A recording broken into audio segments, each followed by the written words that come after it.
Love this podcast? Support this show through the Acast supporter feature. It's up to you how much you give, and there's no regular commitment. Just hit the link in the show description to support now. Imagine the U.S. is involved in a massive global conflict, and tens of thousands of young Americans, kids really, are dying in places most Americans have never heard of, let alone can find on a map. To quell any dissent, Congress passes something called the Espionage Act. Despite its name, this strict set of laws is not meant to prevent foreign spies from interfering in U.S. affairs, but instead to prevent Americans from voicing their opposition to the war. Now imagine a 4-time presidential candidate of one of the largest political parties in the country is arrested for voicing his opposition. He's convicted and sentenced to 10 years in prison, just for saying the U.S. shouldn't be engaged in a bloody overseas conflict. Maybe you think today the U.S. is inching ever closer to this possibility. Or maybe you think this could never happen here in America because, well, this is America. And things like this just don't happen. During World War I, this is exactly what happened. 100 years ago, convict number 9653 ran for President of the United States. It was his 5th time running, but his first time from behind bars. His name was Eugene Debs. His slogan, "From Atlanta prison to the White House." His health was failing. His candidacy was destined to go nowhere. But from a prison cell in Georgia, Debs received nearly 1 million votes from Americans who were angry with their government. Many of the campaign buttons did not even say Eugene Debs. They just said prisoner 9653, and they are pictures of him in his prison fatigues.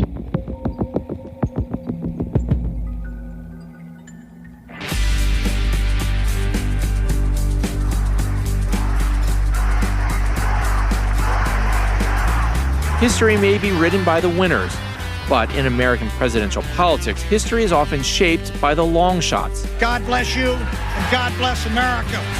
These are the stories of the campaigns of presidential primary losers, the candidates who didn't make it onto the final ballot but still changed how we see America. No generation can choose the age or circumstance in which it is born, but through leadership, it can choose to make the age in which it is born an age of enlightenment, an age of jobs and peace and justice.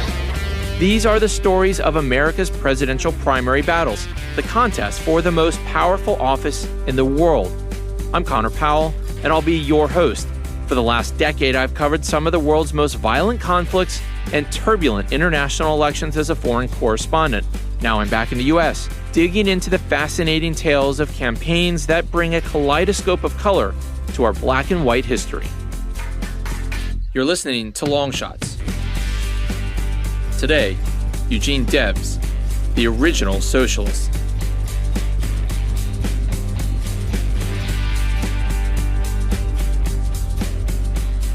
The aftermath of the Civil War was a time of extraordinary economic growth in America. Railroads opened new opportunities. Technical advancements spurred massive industrial advancement. America rapidly moved away from its agricultural roots. This Gilded Age, as it was dubbed, created unprecedented wealth in the country, especially for a few fortunate families. You know their names, these industrial barons, the Rockefellers, the Carnegies, the Vanderbilts. They were rich, really rich. Our current billionaires look downright middle class in comparison. The top 1% owned roughly half of America's wealth by the end of the 19th century. The only thing that grew faster than their fortunes in the second half of the 19th century was the number of people living in poverty. The Gilded Age was, says Sean Goody, an editor at Jacobin magazine, a fractious time with massive economic inequality. This was a time when industrial capitalism was really getting off the ground in the U.S. and really wreaking a lot of havoc, but also creating a lot of possibility, I guess, in the lives of Americans. Millions of immigrants, mostly from Europe, poured into the country via Ellis Island in New York, seeking opportunity. According to Terrence McCardle of the Washington Post, most found work in dangerous jobs, offering low wages, long hours, and little security. If you're a railroad worker, got hit by a train, were injured, there was no way to pay the medical bills. If you were killed, there was no money for your family. This was the world the tall, lanky, and blue-eyed Eugene Victor Debs was born into.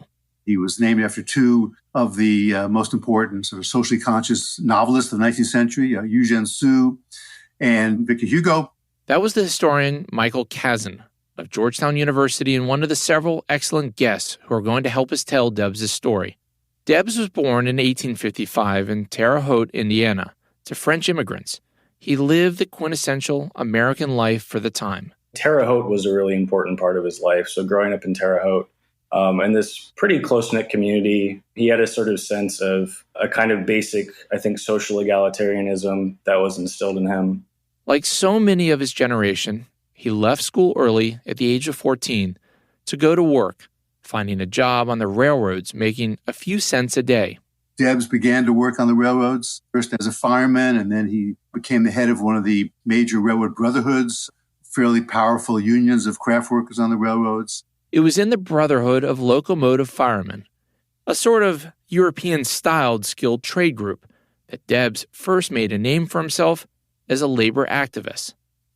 He served in various leadership positions before entering into politics.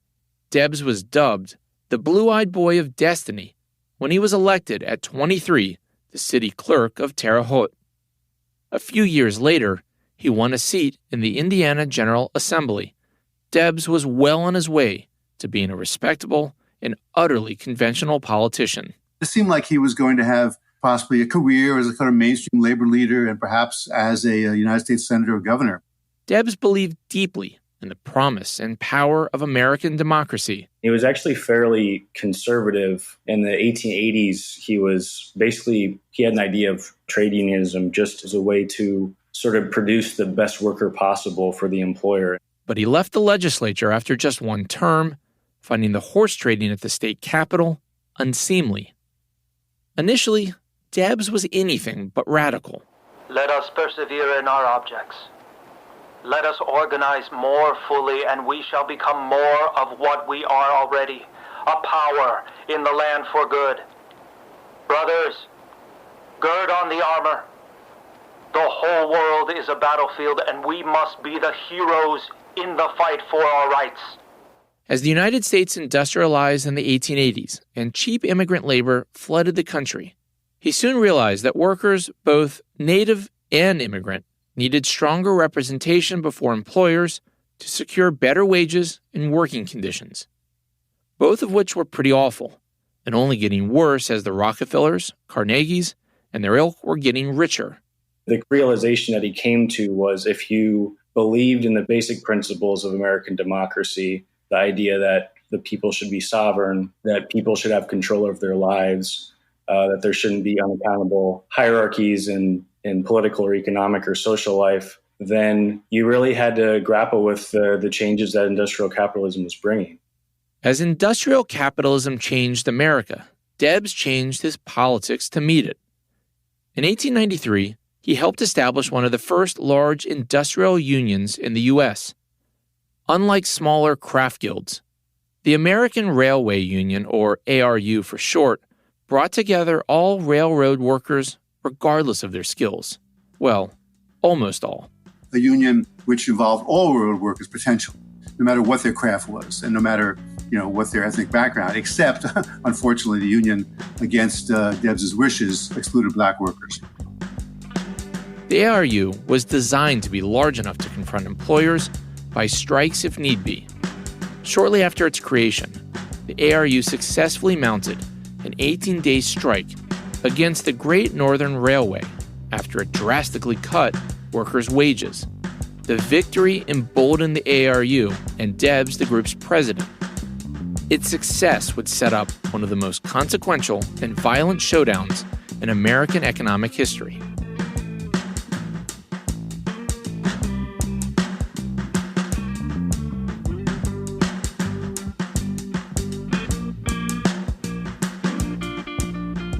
As cheap immigrant labor flooded the workforce, the U.S. economy boomed in the 1880s. But working conditions for laborers, including children who made up roughly 15% of workers, only deteriorated, with many toiling on the factory lines for 12 hours a day, 6 or even 7 days a week. As the 1890s neared, employer-labor tensions reached a boiling point. Organized strikes were increasingly common and bloody. Late 19th century was the most violent period in labor-capital relations in American history, by far. They were very violent affairs because of the means that employers in the state used to try to crush worker self-organization. As boycotters were often met by armed resistance, when the U.S. economy crashed in 1893, corporations like the Pullman Palace Car Company, maker of luxury railway sleeping carriages, laid off workers and cut wages to preserve profits. Pullman was also a neighborhood located on the south side of Chicago. It was literally a company town. Workers rented from and lived in Pullman-provided apartments and were forced to shop at company-owned stores. It was designed as a model community. In reality, employees were totally reliant on their employers for almost all aspects of life. When the 4,000 highly skilled Pullman workers demanded cuts in rent in the spring of 1894, George Pullman, the company's founder, refused and fired them. Pullman workers went on strike and asked Debs' American Railway Union to help them. The American Railway Union voted to support this boycott, and that meant their members are going to boycott pretty much every long-distance train in the country, which, not surprisingly, caused havoc in the economy. The strike sent a shockwave through the U.S. economy, since nearly every long-haul train had a Pullman sleeping car attached. By summer, more than 100,000 railroad workers across the country had joined the boycott. Pullman stands before you as a self-confessed robber. The paternalism of Pullman is the same as the self-interest of a slaveholder in his human chattels. You are striking to avert slavery and degradation. The American economy came to a screeching halt. The railroads were the pivotal, the essential American industry in the late 19th century. You couldn't get any business done of any size if you didn't use the railroad. Debs gained national attention as the president of the ARU and was called a dictator by those who opposed the strike. The boycott was so successful that the Democratic president, Grover Cleveland, took the unusual step of going to federal court to stop it, using the argument that it prevented the mail from being delivered and was, therefore, illegal. The government got an injunction in federal court to crack down on the strike. They sent in federal troops to break the strike, and they arrested Debs for breaking the injunction, Debs and other leaders of the union. The government's response was as swift as it was forceful. 12,000 armed U.S. troops and an assortment of federal agents moved in and crushed the strike. In all, 30 workers were killed, dozens more injured. Property damage exceeded $80 million. As head of the ARU, Debs would end up spending 6 months in jail for organizing and directing the uprising. He would exit prison a changed man. The Pullman strike was really formative in moving him in a more radical direction. He came out of jail a convinced socialist.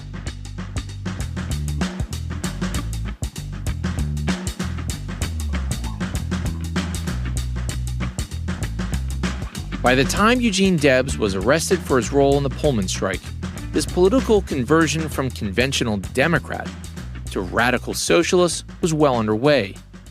Pullman and the government's violent crackdown represented a philosophical turning point for him that was long in the making. This sort of turned Debs off, not surprisingly, to the idea of an eternal partnership between unions and their employers.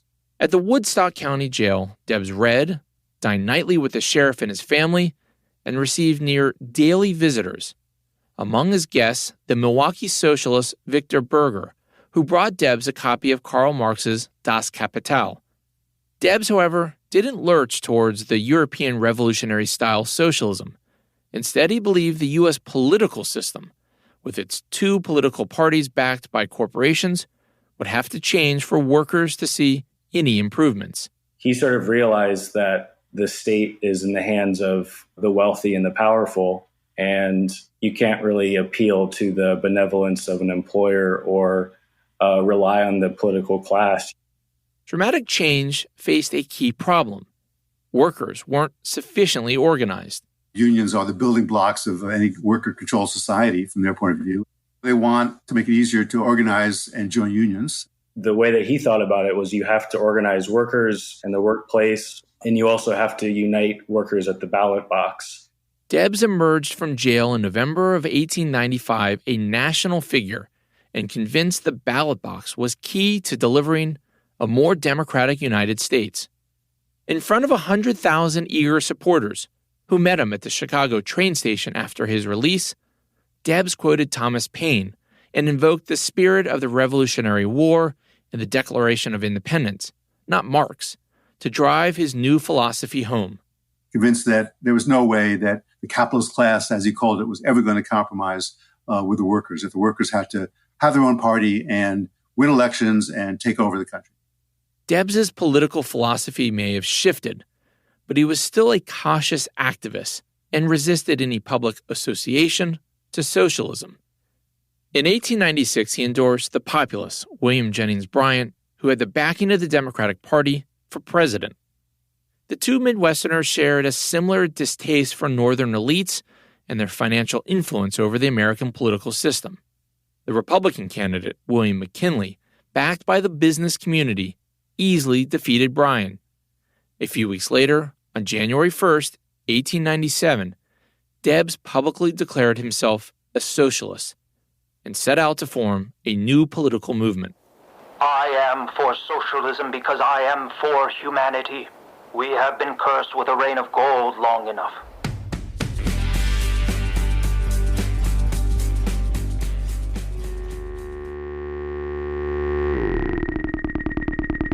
I hate your generation. We are in the midst of a generational war. Boomers just die. Xers, Karens, millennials, entitled brats, Gen Z, ungrateful TikTokers. I'm Carol Costello, a veteran journalist, and I have a new podcast series called I Hate Your Generation.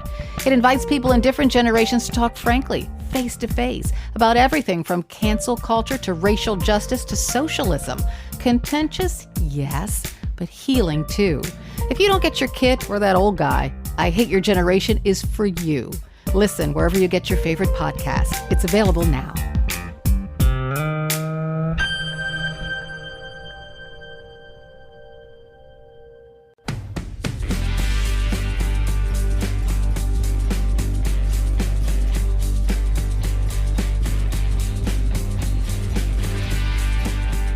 At the beginning of the 20th century, American workers were seething with anger and frustration. Corrupt political bosses and industrial barons had enriched themselves at the expense, many believed, of the working man. Workers weren't really being represented necessarily by the major parties. So there was an opening for the Socialist Party there just because of the economic straits that workers were in. But the socialist movement was far from unified. German immigrants pushed for a European-style political revolution. Christian socialists asked, what would Jesus do? While anarchists seemingly wanted to tear down everything. The charismatic Eugene Debs avoided these internal battles. He stayed above the fray in the Socialist Party. And he was aligned with the center to the left wing of the party, but he didn't really engage in factional battles or anything. As the most well-known socialist in the country, Debs was pressed to run for president in 1900. He was a kind of natural pick at that point. Debs at first refused. He said the various socialist factions would need to make common cause under a single platform before he'd run. Setting aside their differences, they did, and Debs ran under the banner of the fledgling Socialist Party. His was a uniquely American form of socialism. When asked to define it, Debs referenced scripture and sounded more like Walt Whitman than Karl Marx. Socialism is merely Christianity in action. It recognizes the equality of men. It was perhaps a somewhat naive view in retrospect. Some critics in the socialist movement derided his moral vision, calling it impossibilism, and wanted a more revolutionary-style leader. Still, most socialists looked to Debs people who felt he was misguided at the same time found him to be a very likable person. He was a brilliant orator and was able to speak to people's needs, and that's really where his power lay. In 1900, no one expected him to win, but he began to lay the foundation for a party intent on trying to win at every level of government and to influence the larger political conversation. He saw these campaigns as a way to recruit more people of socialism as a positive thing. In his first campaign for the White House, Debs received nearly 90,000 votes. That is barely a blip in the vote totals of American political history. Over the course of the next 12 years, Debs would run for president 3 more times. He crisscrossed the country, giving speeches, arguing for his vision of a more perfect America. Debs urged the adoption of now completely mainstream reforms, like a 40-hour work week and the right to unionize, while supporting a woman's right to vote. He railed against child labor, Jim Crow laws, and big business, which supported both Democrats and Republicans. He would tell his audiences, he said, you can vote for what you want and not get it, that is, vote for me and not get it, or vote for what you don't want and get that. Millions would hear the powerful orator speak, but few would give him their vote. Many more people loved to hear him speak than actually voted for the Socialist Party. In the early 20th century, Socialists scored victories in local elections and ran several large cities, including Milwaukee, Wisconsin, Schenectady, New York, and Butte, Montana. By the time the 1912 election arrived, both Democrats and Republicans had begun actively supporting policies aimed at improving the lives of workers. Debs only grew more radical on the stump. In front of 15,000 people in New York City, he called for workers to rise up. The Republican, Democratic, and Progressive parties are all branches of the same capitalist tree. They all stand for wage slavery. He won nearly 1 million votes in 1912. Riding Debs's coattails, some 1,000 socialist candidates won elections across the country. The vote total basically increased steadily from 1900 to 1912. And 1912 was like the high watermark in terms of percentage. Democrat Woodrow Wilson would win the presidency, echoing many of Debs's previous positions. Socialist Party membership began to decline as many gravitated to the Democratic Party. Debs's campaigns and the ideas of the socialists who followed Debs did, I think, help to nudge, in some ways, both parties, but especially the Democrats, who styled themselves to be the working class party. While Debs never came close to competing for the presidency, his voice as the progressive activist Dominique Const changed American politics. What Debs was able to do was captivate a country, raise awareness around issues, but he also showed the viability of these issues in electoral politics.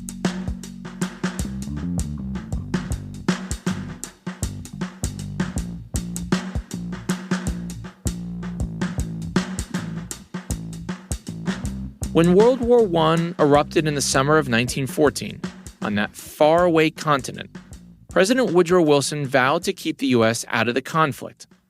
It was a popular move. Few Americans wanted any part of the great European conflict. Like many socialists around the world, Debs also opposed the war, arguing that the working class would be nothing but cannon fodder for their capitalist rulers. Capitalist wars for capitalist conquest and capitalist plunder must be fought by the capitalists themselves. So far as I am concerned, and upon that question, there can be no compromise and no misunderstanding as to my position. I have no country to fight for. My country is the earth. I am a citizen of the world. It was the criticism that they would have had of pretty much any other war, but in particular, he thought that it was pitting workers against each other, workers in different countries against each other, and that elites were the only ones that would gain from something like this. But once the fighting broke out, socialists in other countries quickly dropped their opposition. All socialist parties around the world have been opposed to supporting their capitalist governments going to war before war began in 1914. But then these socialist parties turned out to be full of people who were actually nationalists as well, who were afraid of their countries, being taken over by foreign powers. At first, it looked as if the U.S. would avoid the conflict. But that was before German submarines began sinking American ships in the Atlantic Ocean. In April of 1917, the U.S. declared war on Germany and quickly instituted a draft to grow the U.S. military. Days later, the Socialist Party of America ratified an anti-war platform. They said this is a war only between empires, between capitalist powers who want more territory, more wealth for themselves, and we can't support this war. This is not a war that workers are going to benefit from. Congress also passed the Espionage Act, the first in a series of laws aimed at crushing opposition to the war. The Wilson White House also launched an aggressive propaganda campaign to bolster support for the war, arguing it was a fight to save democracy. The world must be made safe for democracy. Its peace must be planted upon the tested foundations of political liberty. While members of the American Protective League, with the blessing of the U.S. Attorney General Thomas Gregory, searched people's homes and mail. Dissenters of all sorts, including socialists, suffragettes, pacifists, were rounded up and jailed for resisting the war effort.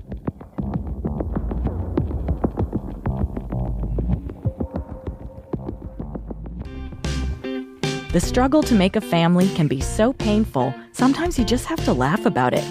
That's why I created IVFU, a podcast about the pain, joy, angst, and love of trying to make a family the new fashioned way.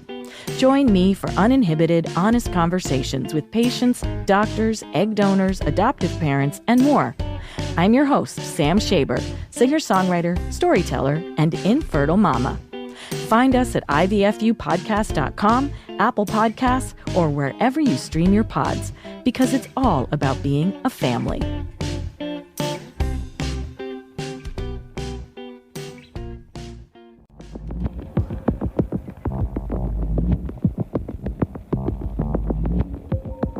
Not long after the U.S. entered World War I, Congress passed and Woodrow Wilson signed one of the most controversial laws in American history. The Espionage Act of 1917 was designed to prevent critics from subverting U.S. military operations and interfering with the military draft. A year later, the law was amended and strengthened further with the Sedition Act of 1918. It banned any speech aimed at the U.S. government deemed disloyal, profane, scurrilous, or abusive. Anti-war organizing was just not acceptable in any way, and so any sort of impediment to the war effort was unacceptable. These laws made it a federal crime, treason really, to criticize the war and impede the draft. But opposition to the war effort was widespread, and not just among unions and labor groups. Most Americans viewed the conflict as essentially a European dispute, while the newly instituted draft sparked organized resistance. Across the country, young men skipped draft physicals. In Indiana, one county's entire cache of draft cards disappeared. Boycotts of businesses that supported the war were organized. Despite his failing health, Debs once again crisscrossed the country, this time railing against the war.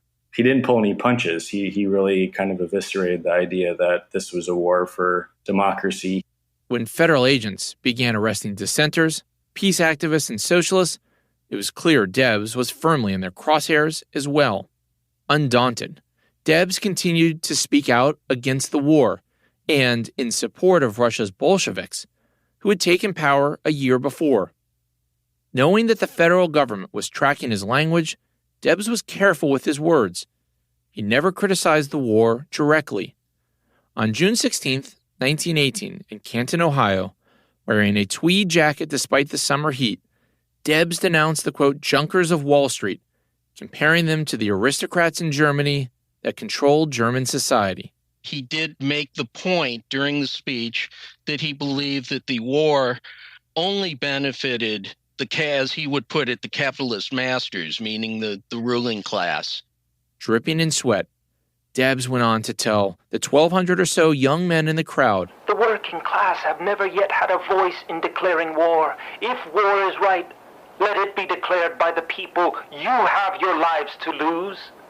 You need to know that you are good for something more than slavery and cannon fodder. These were dangerous words, for as Debs spoke, federal authorities were in the crowd taking notes. It was a pretty unremarkable speech in a lot of ways because it's the kind of speech that he delivered many other places. But the bottom line is to oppose the war, to oppose conscription, the draft, and that was the underlying issue, was forced conscription, would make you guilty of sedition. The Chicago Tribune headline the next day read, "Debs wakes up howling at war. The U.S. may get him."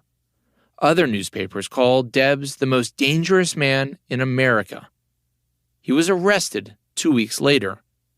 During his trial, Debs offered no defense, only telling the jury during his closing arguments, I have been accused of having obstructed the war. I admitted I abhor war. I would oppose the war if I stood alone. I believe in free speech, in war as well as in peace. On November 18th, 1918, just as World War I was ending, a jury found Eugene Debs guilty and sentenced him to 10 years.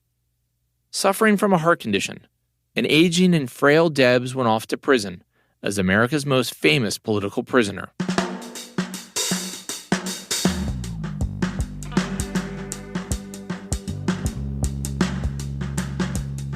In the history of American politics, there may have been no longer long-shot presidential candidate than prisoner 9653, an aging socialist in a capitalist country, and four-time presidential loser, incarcerated on charges of sedition.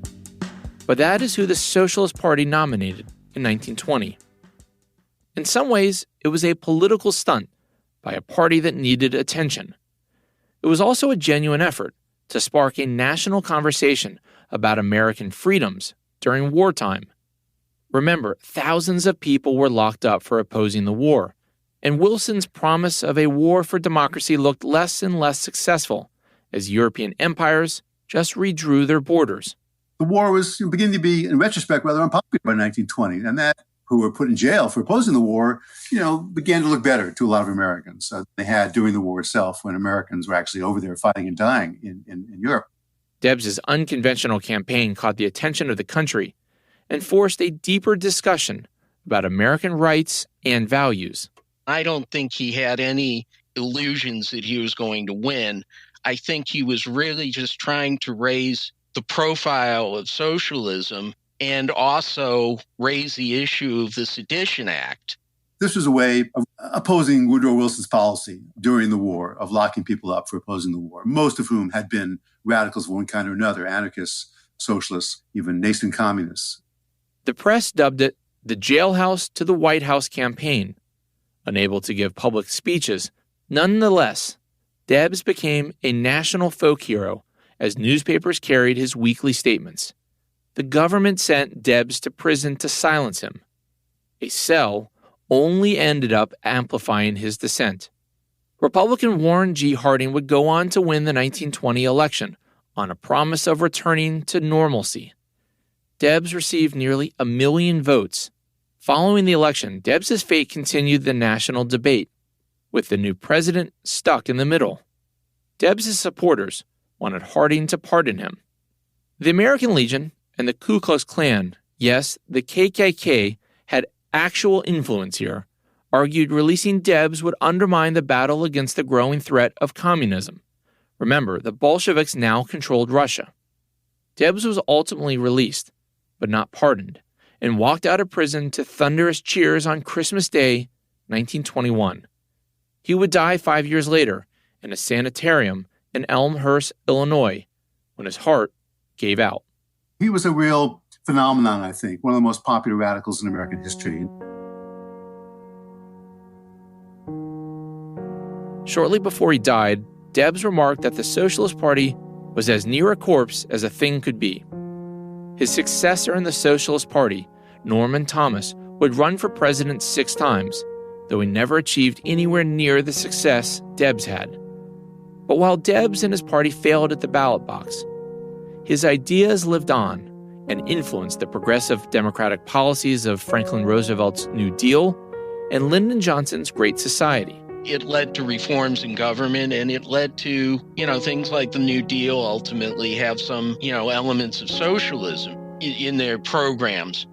Many of his campaign ideas ultimately became staples of American economic life.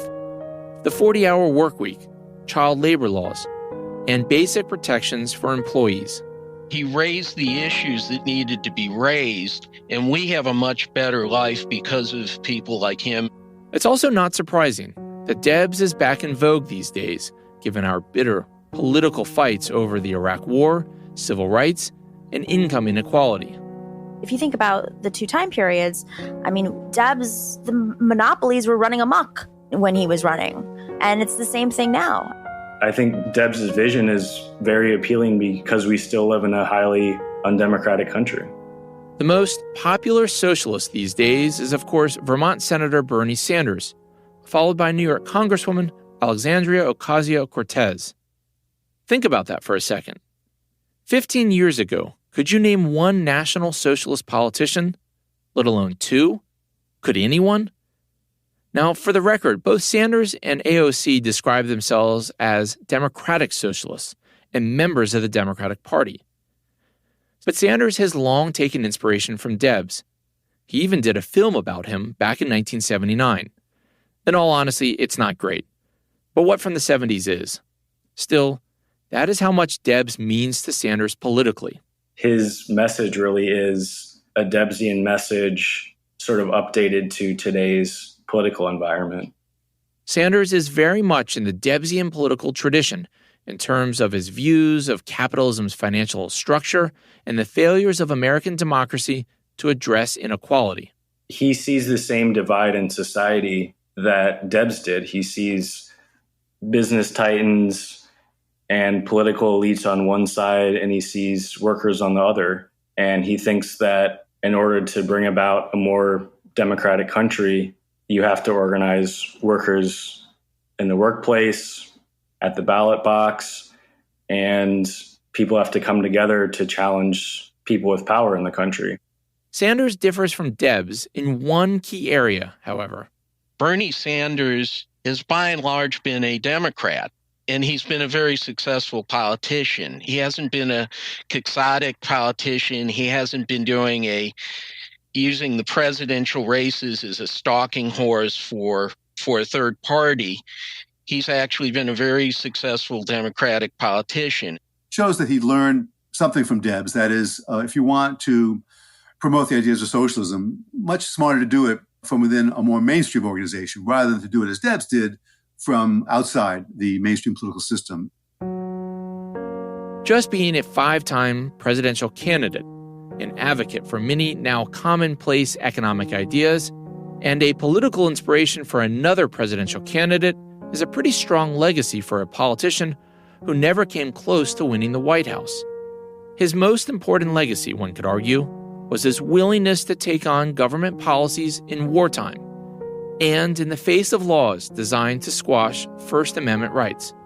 The thing I would take out of Debs' legacy is that he fought for free speech. He ran from prison after he was arrested for sedition, and he raised this issue about the draft that was counter to the White House and counter to our government's policies. Dissent is the very beating heart of American democracy. Dissent gives our democracy life. It allows the U.S. to grow stronger and move closer to a more perfect union. Debs fought for our right to voice our opposition with our leaders, to stand up to the powerful, and to say, "You're wrong." In doing that, he came across as a man of great conscience and courage.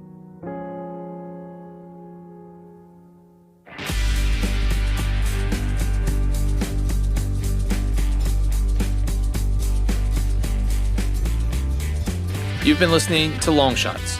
Long Shots was created by me, Connor Powell, and produced by Gary Scott of Inside Voices. Our sound editor was JC Swadek. Sound design was done by Logan Heftel. Thanks to Jake Blue Note for the Long Shots theme song, aptly called Linger.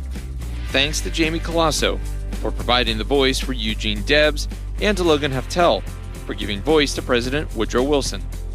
And thank you to our social media strategist, Madeline Rosine. Thanks to Starburns Audio for the use of their studios. And a special thanks to the team at Karamis, who built our website at longshotspodcast.com. Karamis is a leader in creative, strategy, and software development. Whether you're a Fortune 500 company or a newly formed startup, the team at Karamis will get your concept to the market quickly. If you like today's episode, you're in luck.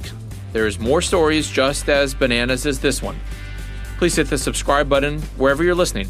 Leave us a review on either Apple Podcasts, Spotify, or the Good Pods app.